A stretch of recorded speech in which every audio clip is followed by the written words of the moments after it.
pakai selawat sallallahu alaihi Muhammad sallallahu alaihi Muhammad sallallahu alaihi Muhammad duit yang 100.000 duitnya dilipat ya Bu ya, habis dilipat dibungkus pakai kain putih dijahitin pinggir-pinggirnya ya, terus kita simpan di dompet. Insya Allah selama duit tersebut kalau dipakai pasti akan digunakan. Assalamualaikum warahmatullahi wabarakatuh.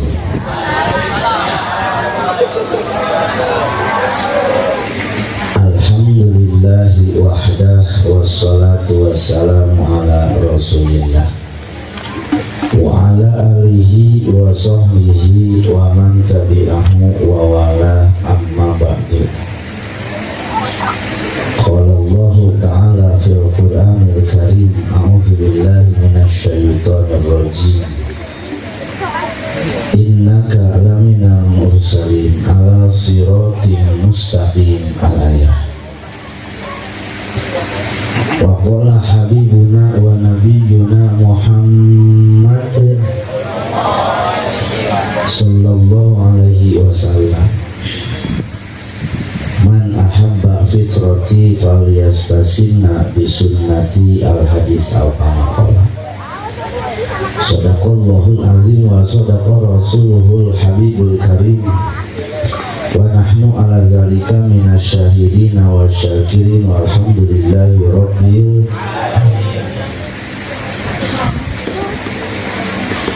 puja-puji marilah sama-sama kita panjatkan kepada Allah Rabbul Izzati seraya mengucapkan alhamdulillahi rabbil. Salawat salam tersanjung kepada paduka alam Nabi besar kita baginda Nabi Muhammad sallallahu alaihi wasallam.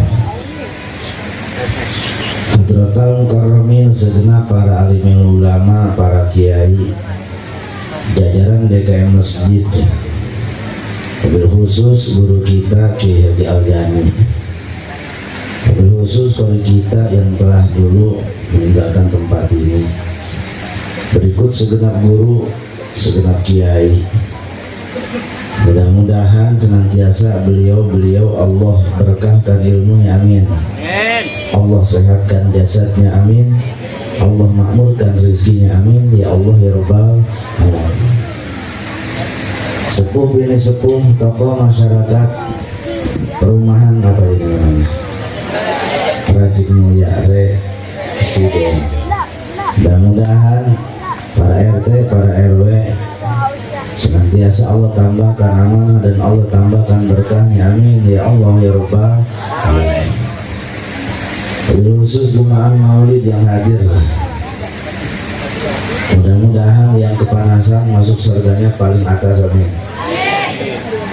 Mudah-mudahan yang keringetan surganya paling depan, amin. Dan mudah-mudahan berkah maulid yang sakit-sakit Allah berikan sembuh lagi, amin. Yang usahanya macet lancar lagi, amin. Yang duitnya banyak di luar mudah-mudahan cepat ditarik, amin. Yang mertuanya galak mudah-mudahan kontrakannya dikasih, amin.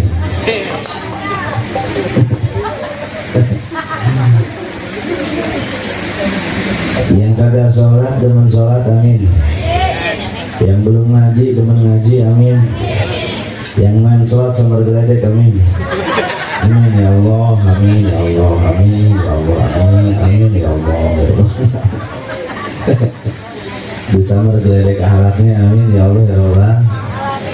Wabil khusus Sohibul Bait Bapak Bowo, berikut seluruh donatur dan seluruh panitia, mudah-mudahan apa yang kita lakukan sampai hari ini dibalas dengan balasan yang berlipat ganda. Jazakumullah ahsanal jaza, amin ya Allah ya Rabbal. Para jamaah kaum muslimin wal muslimat rahimakumullah, bahwa kita sepakat baginda Rasul adalah makhluk manusia paling istimewa yang pernah Allah ciptakan. Yang paling hebat ya baginda Rasul, fisikri dan mentality, khulqan wa khuluqan Rasul tiada tanding tiada banding. hebat baginda Rasul hebat, gagah baginda Rasul gagah. Bahkan betapa Allah menciptakan konstruksi tulang baginda Rasul sempurna. Pundak Rasul Allah berikan sempurna, lurus tidak bengkok, bagaikan pundaknya foto model. Dan ketika Rasul memegang pedang, pedang tidak akan pernah lepas. Ketika Rasul memegang pedang, lebih dari sang bima ketika memegang pedang. Dan ketika Rasul memanah, lebih dari sang Arjuna ketika Arjuna sedang memanah. Rasul istimewa. Badan Rasul penuh dengan wangi-wangian.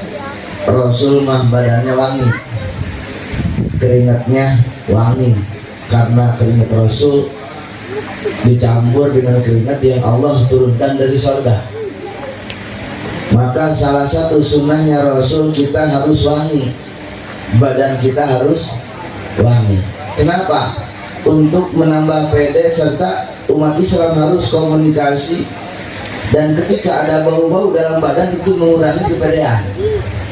Maka sunnahnya Rasul, badan kita harus wangi. Ibu-ibu mau tidur, hati-hati lehernya jangan pakai minyak DPU. Lakinya tidur pedas, ganti pakai minyak wangi. Ini mah heran, ibu-ibu ngurusin lakinya apa kagak. Suaminya pergi Jumatan, kadang-kadang karek mah bau Israel. Itu harus wangi. Rasul mah keringat nabu wangi. Keringat Rasul, ketika Rasul keringatnya bercucuran, itu keringatnya kalau diwadahin ke botol seminggu jadi minyak wangi. Percis suami kita. Suami kita pulang dari pabrik nyampe ke rumah keringetan, kita wadahin ke botol seminggu, racun tikus. Rasul wangi. Maka yang mahal itu fisik Rasul mahal betul, karena gantengnya Rasul dibandingin dengan Nabi Yusuf sekalipun masih gantengan baginda Rasul. Kulit Rasul putih metalik. Ketika terkena matahari, terkena paparan cahaya matahari, memantulkan cahaya, kulit Rasul berubah warna. Yang tadinya putih berubah jadi merah, kadang-kadang berubah jadi kuning, percis kayak orang rajin. Kulitnya hitam, kena matahari jadi hijau, kayak ulat. Rasul hebat. Badannya wangi, kulitnya putih. Bayangin, tinggi, putih, wangi, hidungnya mancung, wajahnya cak, kulitnya putih, badannya wangi, cakep, mancung, putih, wangi, sempurna. Suami kita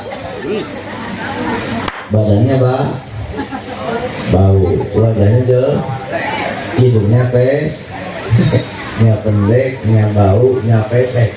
Hirup deh.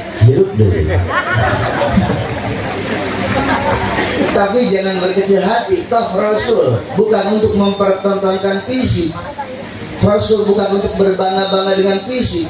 Ternyata yang Rasul ajarkan ketika Rasul diutus oleh Allah bukan menyempurnakan fisik, tapi Rasul bakal menyempurnakan akhlak manusia. Alhamdulillahirabbil alamin.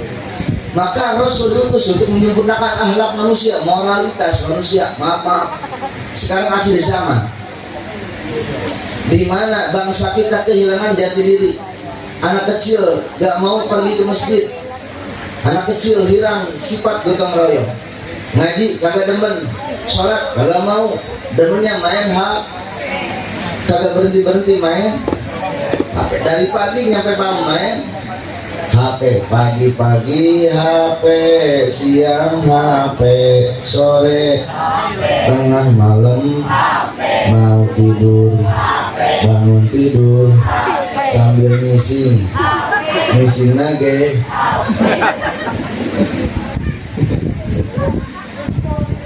Moralitas hancur anak-anak sekarang.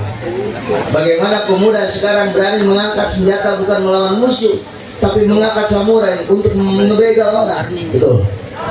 Tawuran di mana-mana, rajin, darurat, gangster. Betul apa tidak? ngajak darurat gengser. Mohon maaf, gengser di mana-mana karena kurangnya kontrol orang tua terhadap anak-anaknya, kurangnya keimanan dalam hati mereka. Pemuda sekarang lihat nih, anak-anak hadrah luar biasa. Anak-anak hadrah hebat, pagi sholawat, siang sholawat, malam sholawat, gak berhenti sholawat, tahu suruh mau lewat. Makanya kalau ibu punya anak perawan, kawinin sama anak hadrah, Bu. Betul. Punya anak perawan yang cakep, kawinin sama anak hadrah, insya Allah digebukin.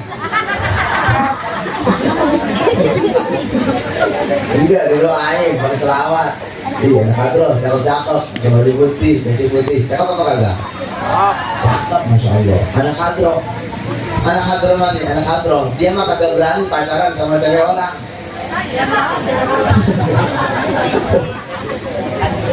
Gak ada ceritanya anak hadrah gangster hadrah, gak ada. Anak hadrah kalau samurai pinggir jalan tawuran, kagak ada anak hadrah kayak gituan, betul. Anak hadrah emang gak ada. Masya Allah, hebat anak hadrah. Cewek lewat haram kalau jelek. Saya mau boleh sih. Ini anak hadrah, contoh yang hebat, luar biasa. Ada kegiatan baca selawat, bisa ngaji Quran, itu hebat luar biasa. Lagian maaf, saya di jalan kagak takut sama gangster. Mohon maaf, saya kagak takut sama gangster. Kenapa? Karena di jalan ada yang lebih galak daripada gangster. Siapa? Ibu-ibu kalau bawa motor lebih serem daripada gangster. Ibu-ibu bawa motor lebih serem daripada gangster, betul. Ibu-ibu mah galakan dia sama kita ya Bang ya.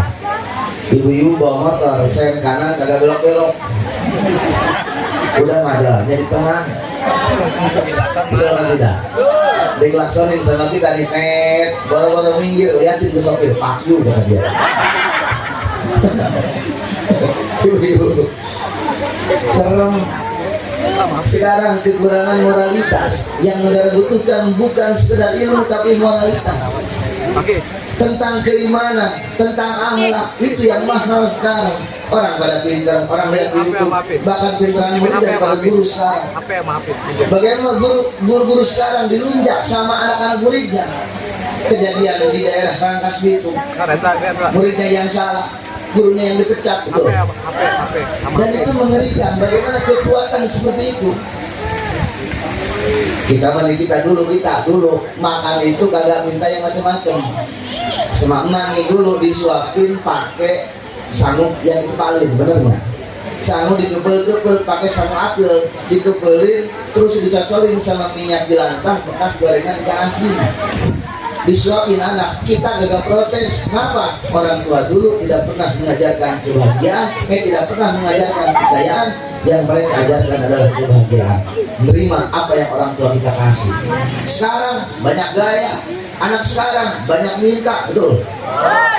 Dikasih nugget, minta sosis, dikasih sosis, minta nugget, banyak laga. Cakep kagak, kaya kagak. Anak sekarang emang sialan. Harus dijepret itu ke samurai. Orang tua dulu nih, perawan dulu itu kagak macam-macam. Ibu-ibu dulu, perawan dulu itu ketika main-main kagak pernah dibeliin emas sama emaknya, nggak dibeliin kalung, nggak dibeliin kalung, nggak dibeliin gelang. Cukup perawan dulu pakai daun singkong, betul. Diapain? Dibikin kalung, bener ya? Itu dulu seperti itu. Tapi senang kan? Senang. Kenapa? Bahagia. Yang mereka ajarkan kebahagiaan. Walaupun tidak pakai kalung emas, tapi pakai daun singkong, senang kita. Orang tua dulu kagak tahu kolam renang. Yang mereka cari adalah kali. Betul. Naik ke pohon jamblang, terus loncat, kalau balik lagi. Itu dulu. Makanan kagak ada yang aneh-aneh dulu. Makanan kagak ada yang aneh-aneh dulu. Ranginang, legetas, buah browok, buah jamblang, buah ini, buah apa namanya ya? Buah itu kecapi. Itu dulu, masya Allah. Tapi bahagia. Perawan dulu, jangankan sama Allah, sama pamali pun takut. Jangankan sama Allah, pamali perawan duduk di atas meja banyak utang, betul? Pamali perawan duduk depan pintu, betul? Itu perawan dulu takut sama pamali. Jangankan sama Allah, sama pamali pun takut perawan dulu. Makan pun perawan dulu mah dikit-dikit, duduknya juga embok, kalau embok itu perawan duduknya gini nih. Bener ya? Perawan duduknya gini, namanya apa? Jawa. Kalau di kita namanya embok, duduk kayak gini, perawan seperti itu. Perawan sekarang aku duduk yang ngongkong, gembel. Duduk berat. Maka perawan dulu banyak memakai adat orang tua. Perawan pemali makan buah paya, perawan pemali makan pisang Ambon, perawan pemali makan buah timun, perawan pemali makan buah nanas. Itu perawan dulu takut sama pemali, betul? Perawan sekarang kayak bayawak, besi dimakan. Udah diganti. Makan juga dikit-dikit. Ini ada loh dari Rasul. Makan itu dikit-dikit. Maka dalam kitab buku dulu jilid terakhir, perawan, laki-laki, wanita ketika makan dengan lakinya, dengan suaminya, jangan melebihi dosis makan suami. Kalau suami makannya setengah piring, ibu-ibu makannya setengah piring. Kalau suami setengah piring, ibu-ibu seperempat. Kalau suaminya seperempat, ibu satu suap. Kalau suami satu suap, ibu mati. Makanya dikit-dikit pakai telunjuk jadi tengah sama jempol, nabinya dikit. Kalau mangap gigi jangan sampai kelihatan. Kalau ngunyah jangan sampai ada suaranya. Itu ngunyah pelan-pelan, makannya dikit-dikit. Itu dulu. Sekarang ngambil nasi kayak beko. Oh, makan kayak bayawak. Dulu itu girly, anggun wanita dulu seperti itu. Maka ini moralitas sudah mulai hancur. Dulu mah perawan kagak berani, ada cowok cakep nyumput, dia ngumpet di belakang gordeng, liatin belakang gordeng. Kagak berani perawan dulu. Auratnya ditutupin walaupun di atas lutut dikit. Jilbabnya dipakein, dulu pada hebat. Masya Allah. Maka yang kita hilang dari sekarang bukan pintar malah semakin pintar. Ada AI, kecerdasan buatan yang luar biasa, bisa dibikin robot, main bola dan sebagainya. Tapi adab dan moral sekarang hilang dari negara kita, betul? Bagaimana anak sekolah sekarang lawan sama orang tua? Karena memang dasarnya salah. Artis dibayar mahal untuk menghancurkan negara, dan ternyata guru honorer di sekolah SD dibayar murah padahal untuk mencerdaskan anak bangsa, betul? Andai kata adil, harusnya guru SD yang kita jamin sejahteranya kasih gaji UMR, honorer SD kasih gaji UMR, dan itu sekarang tidak ada. Makanya tidak ada yang berani memintarkan anak sekarang. Nah sekarang pada ngelunjak, diomongin pada jawab. Dulu mah takut, perawan dulu takut sama emaknya. Neng masak, belajar masak. Rendang bisa, bikin semur jago, bikin sayur sop oke, bikin sayur asem bisa. Itu dulu. Perawan sekarang bisanya masakin mie. Seminggu suaminya dimasakin mie terus. Senin mie, Selasa Rebo, Kamis, Jumat mie terus. Hari Sabtu khususnya Pak Jeli. Ini akhlak tentang moralitas. Bagaimana kita bersikap. Maka ada hak kita, adab kita untuk suami, ada adab suami untuk istri, dan ada adab kita untuk pohon, adab kita untuk jalanan. Dulu gue sama Royo, saluran mampet bareng-bareng, benerin jalan saluran gue. Maka mohon maaf Bapak RT, ada kemungkinan masuk surga paling duluan, amin. Ada kemungkinan RT masuk surganya duluan, amin. Kenapa? Karena zikirnya RT bukan memegang tasbih. Kenapa? Karena zikirnya RT bukan ketika dia zikiran, tapi zikirnya RT ketika ada tangga bocor, RT naik ke genteng, terus benerin genteng, terus ngintipin yang punya rumah. Itu zikirnya RT. Ada saluran mampet, kelar sholat jangan megang tasbih Bapak RT, segera nyari saluran mampet, dibenerin sama Bapak RT. Itu zikirnya RT. Ada tetangga yang ribut, RT yang benerin. Ada masalah, RT yang benerin. Itu luar biasa, Masya Allah. Maka ada kemungkinan Bapak RT masuk surga duluan, amin. Ya Allah ya Rabbal. Kalau perlu sebelum Bapak Lurah masuk surga, sebelum Bapak RW masuk surga, Bapak RT masuk surga paling duluan, amin. Biar ada yang susin sono. Ini tentang moralitas. Rasul dilahirkan bukan untuk mempertontonkan fisik, tapi Rasul dilahirkan untuk menyempurnakan akhlak.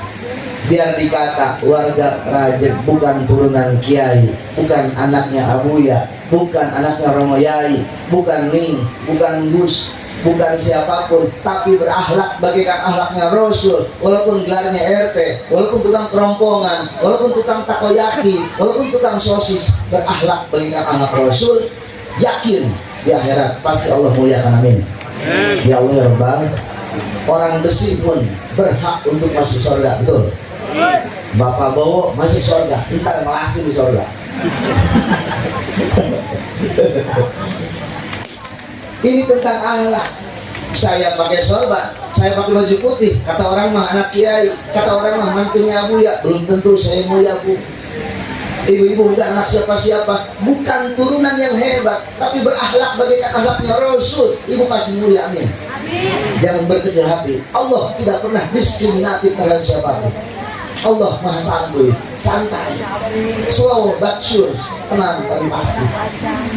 Kenapa? Karena Rasul mengajarkan bahwa kesempurnaan akhlaklah yang bakal Allah terima di akhirat. Amin. Ya Allah ya Rabbal. Maka Rasul menyukai dari umatnya ada tiga perkara. Yang pertama nih, Rasul demen umatnya pada wangi. Kata Rasul at-ta'atur. Sunnahnya Rasul pakai wangi-wangian. Badan wangi, spray wangi, baju wangi, semuanya harus wangi. Jangan sampai kita badannya bau. Sunnahnya Rasul pakai minyak wangi, pakai parfum. Yang kedua, menjaga kesegaran mulut dengan aswak. Bahkan ada kayu arok. Ini namanya kayu arok. Salah satu alat untuk bersiwak. Emang haruskah bersiwak? Hadis Kanjeng Rasul, beliau bersabda bahwa andai kata tidak memberatkan umat saya, niscaya siwak akan saya wajibkan. Dan kata baginda Rasul, 2 rakaat sholat memakai siwak lebih hebat daripada 70 rakaat tanpa bersiwak. Nih, pakai kayu arok nih, bisa diolesin ke gigi 1, 2, 3, sunnah. Ini sunnah. Emang kan ada khasiatnya, hikmahnya bersiwak pakai kayu arok. Yang pertama, Allah selamatin mulut kita dari penyakit yang berat. Yang kedua, hikmahnya bersiwak dengan kayu arok. Ternyata Allah gampangkan rezeki dan ekonomi kita, amin. Mau nagihan bersiwak dulu, mau ke pasar bersiwak dulu, mau belanja bersiwak dulu. Itu ada teori ekonomi dalam bersiwak.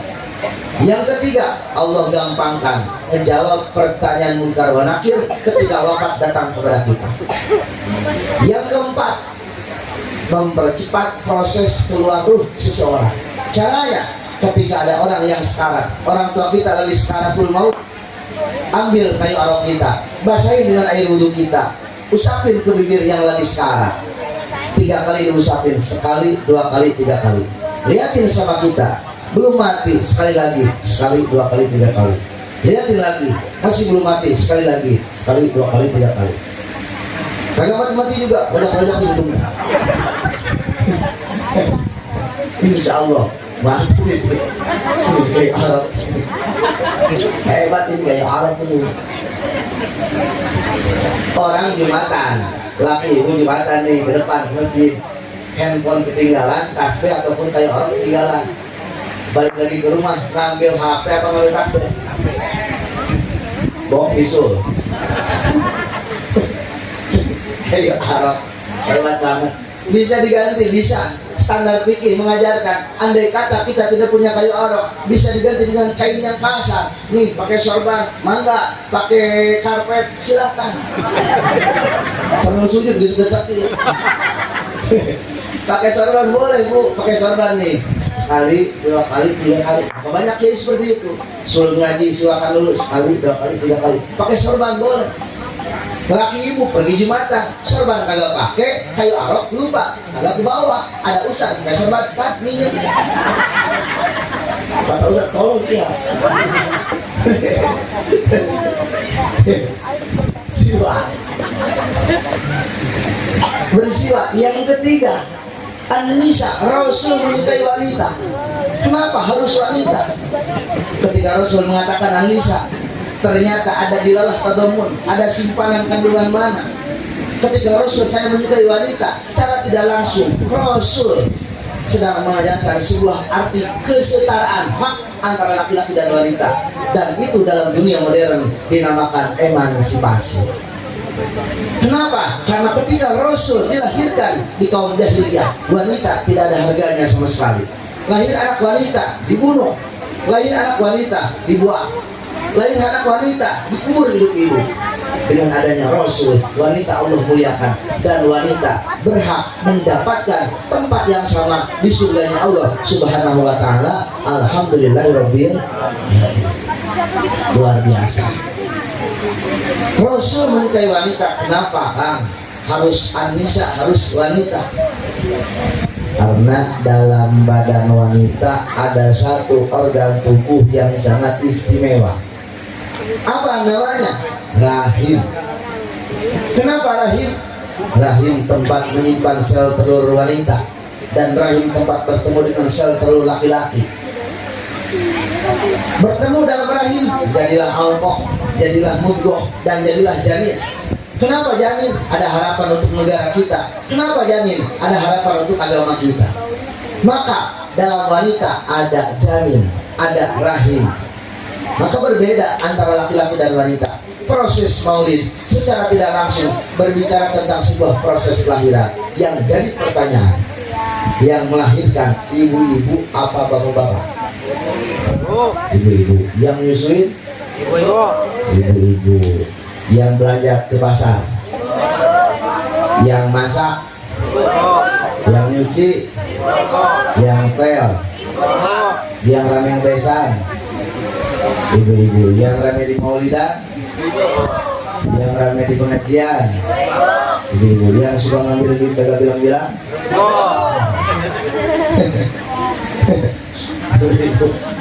Luar biasa.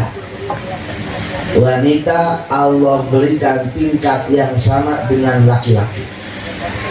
Maka haruslah laki-laki yang hebat yang bisa menghormati istri.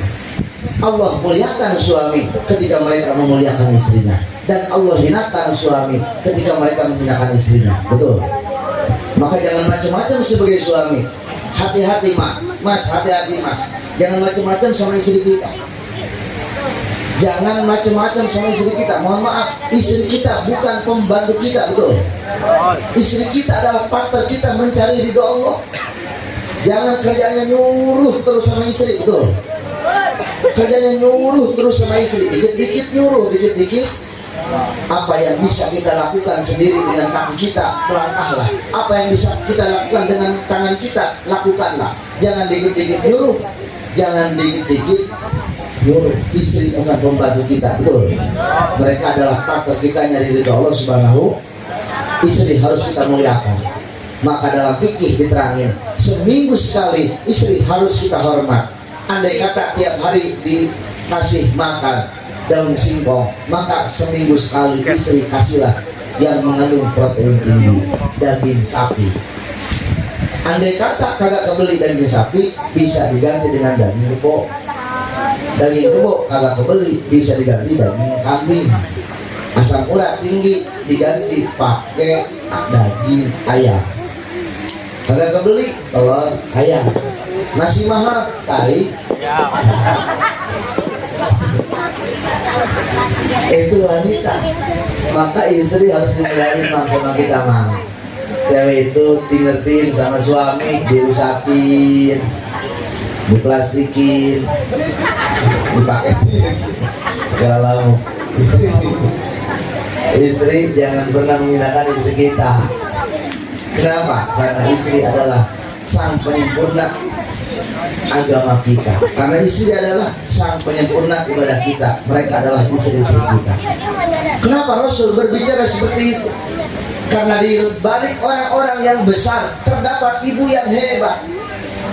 Ibu mah luar biasa, Mak.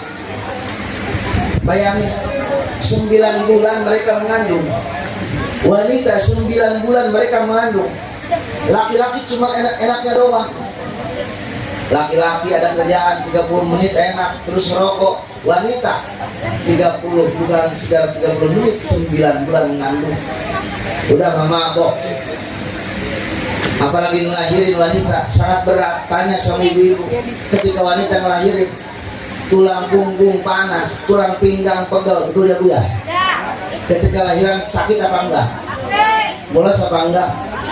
Tulang punggung panas apa enggak? Tulang pinggul pegel apa enggak? Kapok apa enggak?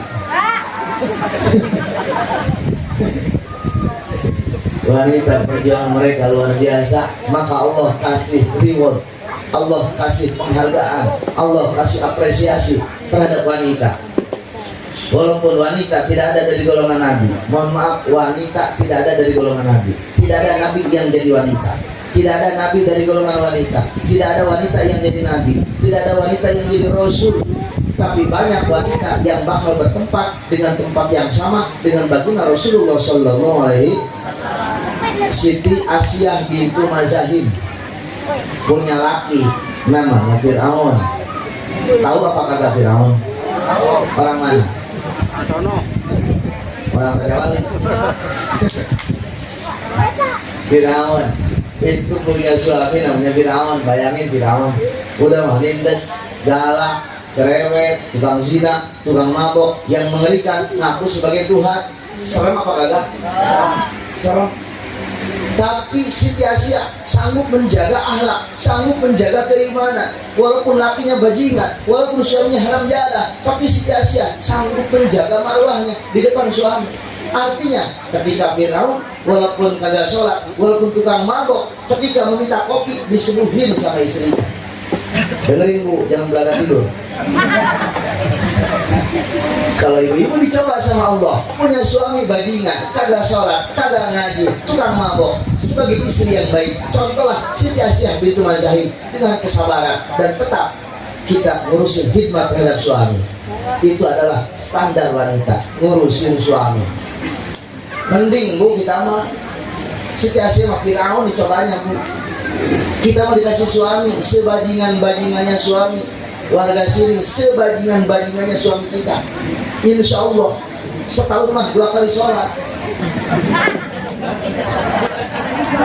Tidur itu masih mending itu setahun 2 kali sholat. Fir'aun ngaku Tuhan, ngeri. Lah kita suami galakan dikit mah udah antepin aja. Suaminya minta kopi seduhin, walaupun kagak kasih duit, seduhin aja Bu, campurin sok. Itu akhlak. Maaf, agama bukan sekedar sorban, agama bukan sekedar sarung putih, agama bukan sekedar peci putih. Walaupun orang sini mau pakai topi, tidak pakai baju koko, tidak pakai sarung, pakai celana, bawa gerobak, tapi ketika sholat sama anak kecil hormat, sama yang dewasa mereka menghargai, ke istri mereka baik, sama Allah tidak pernah meninggalkan haknya.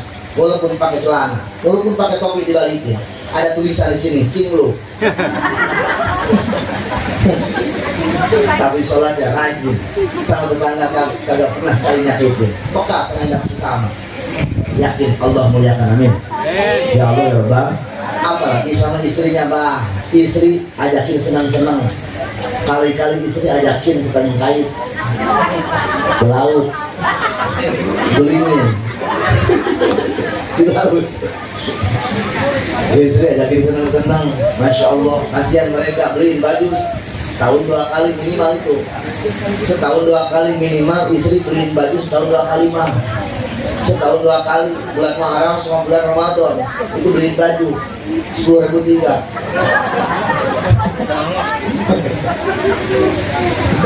Suami yang baik. Siti Asiyah luar biasa dengan akhlaknya Siti Asiyah kepada Fir'aun. Walaupun beda keyakinan, walaupun beda akhlak, tapi menjaga keimanan, tapi berakhlak sebagai istri yang baik, maka sia-sia bakal Allah tempatkan di surga sama dengan tempatnya baginda Rasulullah Sallallahu Alaihi Wasallam. Sia-sia. Sang Bunda Maryam yang lahir di daerah yang bernama Darussalam dengan aksen Ibrani jadi Bethlehem, jadi Yerusalem, di sebuah lembah yang bernama Baitul Lahmi yang terkenal dengan nama Bethlehem, dalam satu kota yang bernama Baitul Sa'adah dengan bahasa Ibrani jadi Bet Saida. Nabi Isa dilahirkan dari rahim wanita hebat yang bernama Maryam. Bayangin, Siti Maryam wanita hebat, kagak pernah ngomongin orang, belum pernah zina, belum pernah maksiat apapun, ibadahnya demen, kagak punya suami, tinggalnya di masjid. Siti Maryam nurut sama Allah. Akhirnya kata Allah, dicoba berikut diberikan kebahagiaan. Kata Allah, Maryam, engkau akan melahirkan manusia hebat. Dengan proses apa ya Allah? Ntar akan ditiupin sama malaikat Jibril. Pada akhirnya sang Ruhul Kudus, malaikat Jibril niup rahimnya Siti Maryam. Tanpa proses hubungan manusia, tanpa proses pertikahan, Siti Maryam mengandung Nabi Isa alaihi salam. Andai kata kita beranalogi, di daerah rajin ada ustazah, rajin ke pengajian, rajin ke masjid, kagak punya suami, ujung-ujung hamil, rame apa kagak? Viral apa enggak? Heboh apa enggak? Diomongin apa enggak? Begitulah yang terjadi dengan Siti Maryam. Bayangin, wanita baik-baik yang terjaga, tukang di masjid, tukang ngaji, ujung-ujung hamil, pasti heboh. Tapi apa yang Siti Maryam lakukan? Berangkat ke mihrab, curhat sama Allah, ngobrol sama Allah, tidak pernah dibikin status. Gak kayak orang sono, orang rajin. Dikit-dikit status, dikit-dikit OTW Muludan, dikit-dikit OTW, dikit-dikit OTW Muludan. Kelar Maulidan, mules OTW ngising. Ternyata ngisinya keras. Aduh, ribu Siti. Bikin status Siti Maryam surat sama Allah, targul kalam, targul syawat, targul akli, targul naum, tidak tidur, tidak makan, tidak berbicara, demo sama Allah, curhat sama Allah, dan Allah terima. Allah berikan rezeki yang banyak. Maka turunlah rezeki dari langit kepada Siti Maryam, tidak pernah berhenti. Akibat apa? Akibat nurut sama Allah. Tetangga ngomongin, kagak didengerin, didiemin. Tetangga ngehasudin, kagak dilawanin, didiemin. Itu adalah akhlaknya Siti Maryam. Andai kata ada orang sini kagak banyak bicara, dia ngomongin, diem, difitnah, kagak berantem. Itu orang hebat, itu akhlaknya Siti Maryam. Dan bahkan andai kata ada orang sini wanita ujuk-ujuk hamil, kagak ada lakinya, itu juga ditiup sama momonon. Makanya jangan banyak ngomong cewek. Akhlak wanita kalau sama suami, yang pertama makannya jangan banyak-banyak. Yang kedua, depan suami kalau ngobrol sama suami, suaranya jangan sampai keras-keras. Sifatannya jangan sampai urat tenggorokan kelihatan di depan suami kita. Kalau ngobrol sama suami, keluarkan suara yang merdu, dipanggilin sama suami, "Mah," jawab dengan suara yang lembut. "Oh, udah makan belum?" Kalau ketawa pun jangan kencang-kencang di rumah, Bu, pelan-pelan aja. Namanya bentil. Jadi cewek berakhlak seperti itu, makan dikit-dikit, apalagi marwah wanita. Jangan sampai wanita berani kentut depan suami. Maaf ini, kenapa marwah wanita depan suami harus dijaga? Jangan sampai cewek berani kentut depan lakinya, itu kagak ada harga dirinya. Oh, jangan kayak orang sono no. Orang aja lakinya lagi tidur sambil lewat, bro. Kata dia malah yang istri kali ya. Nih, jangan sampai depan suami kita, Kang, kagak kuat, udah mules, kembung, pengen buang angin, lari ke dapur, nyari langsung, maksudnya ke panci dan melentang. Itu akhlak lo itu, seperti itu, adab seperti itu. Maka Siti Maryam bakal Allah tempatkan di tempat yang sama dengan baginda Rasulullah SAW. Sang Fatimah Az-Zahra, putri tercinta baginda Rasul. Bayangin, kulit putihnya Siti Fatimah, andai kata bajunya dibuka, andai kata, maka kelihatan bekas goretan tali yang selalu bersandar dalam pundaknya. Kenapa? Siti Fatimah setiap pagi ngambilin air dari sumur, dibawa ke rumahnya yang berjarak kurang lebih 2 kilo, nyampe berbekas dalam pundaknya. Siti Fatimah tidak pernah mengeluh. Itu akhlak seperti itu. Makanya ibu-ibu wanita ketika lakinya datang, andai kata sanggup ngipasin aja Bu, dikipasin nih, satu kipas pakai gigi, dikipasin 1, 2, 3. Wanita yang sanggup ngipasin suaminya, satu kipas yang dikipaskan kepada suaminya, Allah berikan 10 kebagusan dan Allah angkat 10 dosa-dosanya wanita. Alhamdulillahirobbil. Itu baru satu kipasan, apalagi kalau kipasnya ditakulin sama suami. Wanita sekarang yang kipasin istrinya apa kipasannya? Maka yang mau surga siapa?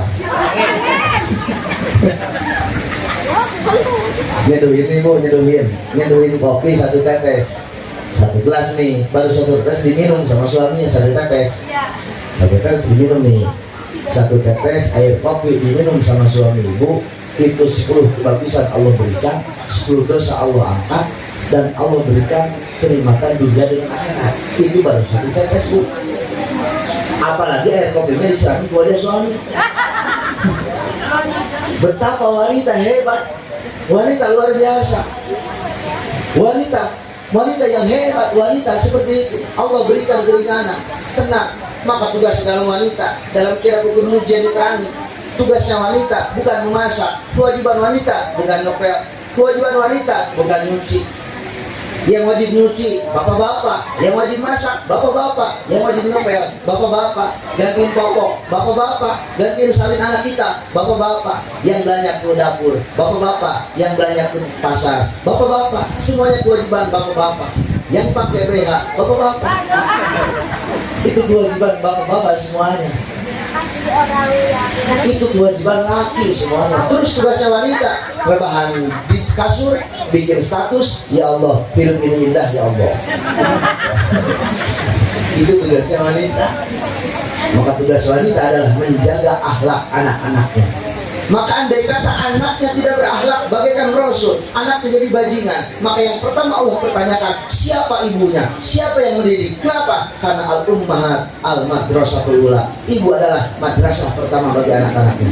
Ibu yang bakal Allah cari. Siapa ibunya? Kenapa anaknya jadi gangster? Kenapa anaknya jadi pemabok? Ibunya yang bakal Allah cari. Hati-hati ibu-ibu, karena ibu-ibu yang bakal mendidik anak-anak kita. Sang madrasah pertama bagi anak-anak kita. Alhamdulillahirobbil. Maka Nisa, Siti Fatimah, wanita hebat yang ternyata Siti Fatimah pun sama dengan kita. Bahkan yang akhlak lebih hebat lagi Siti Khadijah, bukan Nabi, bukan Rasul. Siti Fatimah, bukan Nabi, bukan Rasul. Ibunda Siti Maryam, bukan Nabi, bukan Rasul. Ibunda Siti Asyah bintu Masaid, bukan Nabi, bukan Rasul. Toh mereka masuk surga, tempatnya sama dengan baginda Rasul. Hebat, hebat. Siti Khadijah hebat lagi. Dia mah kagak berani makan apapun di rumah sebelum kangjeng Rasul makan duluan. Berarti loh, Siti Khadijah kagak berani makan apapun di rumah sebelum baginda Rasul mencicipi duluan. Yang jadi pertanyaan, ketika ibu-ibu masak, nasinya matang, lauknya matang, nungguin suami atau makan duluan? Nungguin suami atau makan duluan? Bagawa. Maka akhlak dari Siti Khadijah nungguin suami. Kak, laparnya wanita ketika nungguin suami Allah berikan pahala bagaikan wanita tersebut berpuasa setahun full. Alhamdulillahirobbil. Itu namanya akhlak. Siti Khadijah sanggup menjadi selimut bagi baginda Rasul. Siti Khadijah sanggup menjadi selimut bagi baginda Rasul. Andai kata Rasul tidak pakai selimut, Sayyidah Khadijah memakai selimut, selimut beliau dikasihkan kepada baginda Rasul. Ada enggak wanita yang seperti itu sekarang? Ada. Betul. Ketika Rasul tidak memakai bantal, Sayyidah Khadijah memakai bantal, maka bantal yang ada dalam diri Sayyidah Khadijah dipindahin ke baginda Rasul. Ada enggak orang sini kayak gitu? Ada. Insya Allah. Insya Allah. Sayyidah Khadijah wanita hebat. Bahkan Sayyidah Khadijah senantiasa nungguin Rasul. Begini loh, kalau kita lagi, kalau suami lagi keluar nih, suami lagi keluar, maka pintu rumah kalau bisa dibukain sama istrinya. Perhatiin loh, pintu rumah dibukain sama istrinya. Wanita yang biasa membukakan pintu rumahnya untuk suami, tanda dia ridho dengan apa yang suaminya lakukan, maka wanita tersebut bagaikan membuka pintu surganya Allah Subhanahu wa ta'ala. Makanya kalau lakinya assalamualaikum, bukain pintunya. Assalamualaikum, Bu, buka, dibukain. Masuk palanya digencet. Oh, dari mana lu? Pulang malam. Itu istrinya yang hebat, Masya Allah. Luar biasa. Sayyidah Khadijah nungguin. Sayyidah Khadijah dandan untuk kanjeng Rasul. Sayyidah Khadijah wanita cantik, dandannya bukan untuk orang Mekah, dandannya untuk baginda Rasul. Itu adalah akhlaknya Sayyidah Khadijah yang diajarkan oleh kanjeng Rasul. Maka ibu-ibu, dandanlah bukan untuk orang, tapi dandanlah untuk suami kita. Jangan kayak orang sono, orang raja. Jangan kayak orang sono, tidur kayak hantu, ngebesan kayak artis, betul. Tidur kayak juri. Orang raja tidur, kayak juri, tidur kayak bekakak. Rambutnya uban mulu, putih semua, giginya ompong, udah mangap, lampunya remang-remang, lakinya masuk, udah assalamualaikum, baca ayat kursi takut. Tapi ngebesan orang sini gila-gilaan, ngebesan gila-gilaan, anting dipakein, gelang dipakein, kalung dipakein, jilbab paling bagus, baju paling bagus, lakinya mah kagak ikut. Pakai gincu, pakai lipstick yang paling mahal, atas hijau bawah biru. Kayak umbul-umbul, besan habis-habisan. Pakai di sini yang merah-merah itu apa namanya itu? Itu blon. Ya itu, lupa lagi ya. Blon ya? Ya itu. Ya blon. Dipakai di titik merah-merah, Masya Allah. Bibirnya udah mah menor, tambah tebal lipstiknya, besan, Masya Allah. Ternyata ngebesan disediain mobil losbak. Kebiasaan kejungkal depan gerbang perumahan gerimis. Nyampe di tangan, lipstick udah meluntur ke bawah. Kayak dokter. Dandan kita bukan untuk orang, untuk suami. Dandan kita untuk suami. Kali-kali suami kita kasih kejutan, Bu. Kali-kali suami kasih surprise. Suami kita kasih kejutan. Daripada laki kita, suami kita pacaran sama anak SMA, selingkuh sama anak sekolah, mendingan ibu-ibu beli seragam. Ibu beli seragam, bikin kejutan. Biar suami kita kagak penasaran rasanya anak SMA kayak gimana. Ibu yang beli seragam sama, bawahnya abu-abu, atasnya putih, ada mereknya OSIS. Kalau stres ikut sekolah. Tiduran Bu di kasur, Bu, kancingnya buka 4, tiduran di kasur buka 4. Bikin kejutan untuk suami biar dia kaget. Masya Allah, kancing buka 4, tiduran rebahan di kasur. Sebelum suaminya datang, cucunya lewat kedua. Woi, ada apaan? Ini gue medan sini.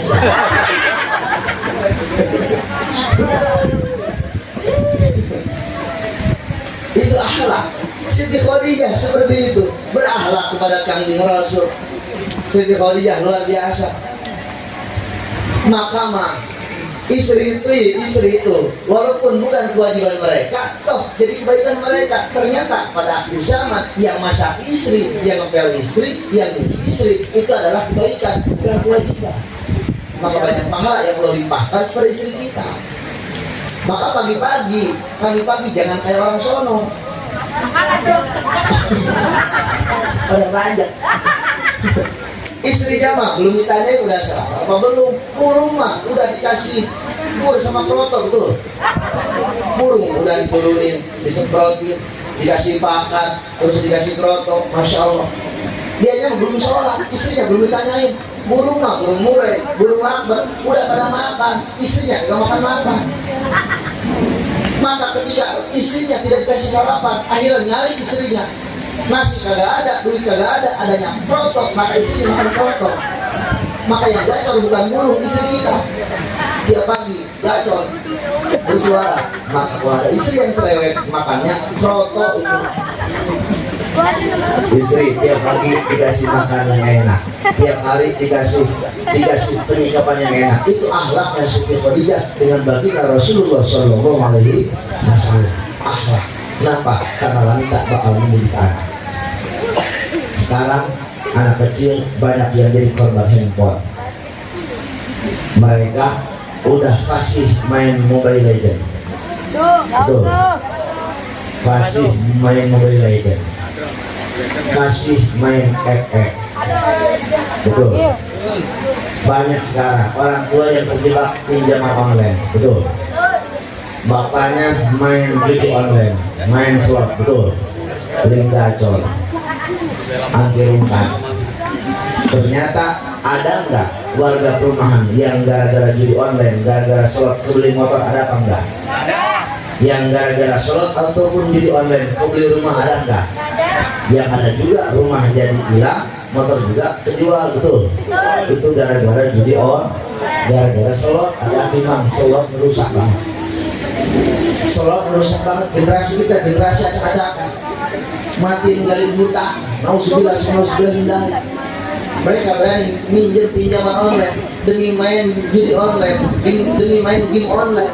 Berani minjam pinjaman online, mengerikan. Cuma dengan daftar pakai KTP doang langsung cair. Mereka tidak paham apa yang terjadi selanjutnya. Banyak yang terjadi seperti itu sekarang. Anak kecil kehilangan identitas. Kata Imam Syafi'i, di mana-mana masjid kehilangan gemuruh anak kecil, di mana-mana majelis taklim kehilangan suara anak kecil, dan ketika di mana-mana kampung sudah sepi dari lirihnya anak kecil yang bermain-main ataupun yang sedang ibadah, maka kampung tersebut, masjid tersebut, musola tersebut, Allah angkat berkahnya. Nauzubillah, nauzubillah min dari kemindari. Kang, anak saya mah kalau sholat dibedin. Emang kenapa, Bu? Anak saya kalau sholat bukannya sholat. Terus ngapain? Di masjid malah main-main. Terus ngapain? Sarungnya diputar-putar. Terus ngapain? Perang sarung di masjid kan? Perang sarung di masjid. Yang kena imam, ngeguling imam. Namanya juga anak kecil. Anak kecil di mata, bukannya di mata. Pakai sarung iketin ke leher, lari-lari dari rumah. Batman, betul. Namanya anak kecil. Pergi ke masjid, naik ke pagar, loncat ke bawah. Superman, namanya juga anak. Kalau suami ibu pergi Jumatan, sarungnya kagak dipakai, malah diiketin ke leher, namanya orang di anak kecil mah kagak apa-apa, Bu, biarin. Biarkan mereka mainnya di masjid. Biar anak kecil kita mainnya di musola. Jangan pernah ditakut-takutin di masjid. Berantem dikit ditakutin, akhirnya kagak berani lagi ke masjid. Nyarilah tempat permainan, berangkatlah ke warnet, mainlah PS di warnet. Nauzubillah, sholat mulai ditinggalin, ngaji kagak paham, dan mereka terjebak dengan permainan-permainan di dunia. Nauzubillah, subhanallah. Maka Kangjeng Rasul dilahirkan dan sekarang kita rayakan, bukan merayakan kelahiran fisik dan jasad baginda Rasul, tapi merayakan kelahiran ajaran, merayakan kelahiran aturan, merayakan kelahiran agama. Yang dengan ajaran tersebut, yang dengan agama tersebut, yang dengan aturan tersebut, kita bakal selamat dunia akhirat. Amin. Ya Allah ya Rabbal Alamin. Ntar ada air, jangan sampai rebutan. Sebab kalau rebutan pasti bakal ngeguling. Ya, jangan rebutan. Airnya kita bareng-bareng bacain tahlil zikir, berikut bacain selawat. Ntar airnya bawain ke rumah, Bu. Yang punya kios warung siramin di kios. Yang punya tempat usaha siramin tempat usaha. Yang lagi kerja siramin tempat kerja biar bosnya pada baik.